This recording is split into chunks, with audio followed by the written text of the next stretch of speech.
Velkommen til Idrætshøjskolen Bosej, Danmarks nyeste idrætshøjskole. Mit navn er Erling Johnsen, jeg er forstander på skolen, og jeg vil gerne invitere dig med ind og se Danmarks nye kampsportsmekka med japansk kultur. Så er vi ankommet til dojoen, hvor karateundervisningen er i fuld gang.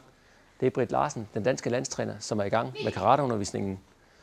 Her på Bosej har man mulighed for at vælge kampsport 14 timer om ugen, hvor man kan vælge mellem taekwondo, karate og judo, og man har et vist antal timer hver uge, man vælger selv.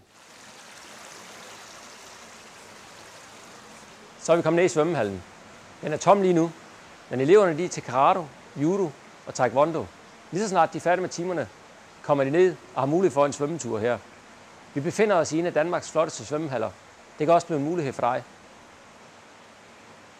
Nu er vi ankommet til idrætshallen. Der har du også mulighed for at spille badminton, basket, volley sammen med alle de andre. Eleverne er i fuld gang med taekwondo-træningen, hvor de laver noget stretch. Til daglig har vi Kota Young, dansk landstræner igennem 20 år, til at undervise. Eleverne er selv i gang med stretching nu her. Nu har du været med os rundt på skolen og set vores faciliteter. Eleverne er i aktion. Det er også en mulighed for dig at blive elev.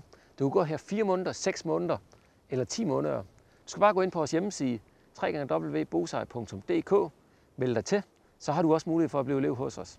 Vi glæder os rigtig meget til at se dig i fremtiden. Velkommen til Idrætshøjskolen Bosej.